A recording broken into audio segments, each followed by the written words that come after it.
his sophomore year in high school, he scored 52, I think, his second game of his high school season. And then he went on to win a state championship and average 24 a game that year. And everyone was like, what did he do to improve? And he gave me a lot of credit. A lot of people wanted the same Kool-Aid that I was giving him.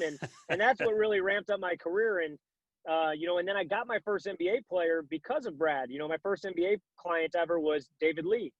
What I didn't know at the time was David was planning on just working out with me once, just so that he could check it off and say, hey, I gave him a chance, good kid, hard worker, one day he'll be really good. And he showed up late to the workout. And now, mind you, he showed up driving a Ferrari. So, you got a $500,000 car pulling up to Shrewsbury City Center. The town of Shrewsbury is not used to seeing even new cars. We're a used car kind of, little suburb. And he showed up late. And I said, I introduced myself and I said, hey, we got to get on the line. And he was like, get on the line. I was like, yeah, I mean, if anybody's late to my workouts, I make them run. He was like, that was the first time I was ever really held accountable. And then I was teaching him a move. And he was like, yo, stop. Listen, I know you probably do this with Brad and all these other guards you work out. I'm a big guy. I'm never going to use this.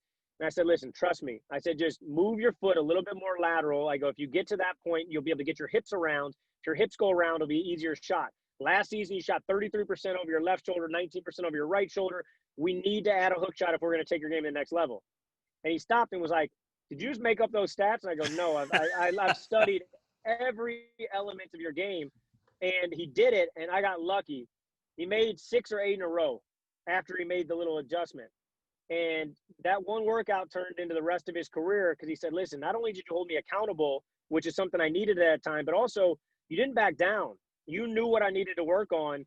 And then David went for the next 4 seasons. He averaged 20 and 10, was another all-star, and then ended up winning a championship with the Warriors. So, that's what my career's been all about. It's about helping whoever's in the gym with me at the time. And so what you don't realize is Brad wasn't an NBA player when I started with him. I helped him become an NBA player. Now, Brad worked his butt off where Brad deserves all the credit in the world. But I was I was the GPS. I was the one that was routing him and making sure he was taking the most efficient and effective route possible.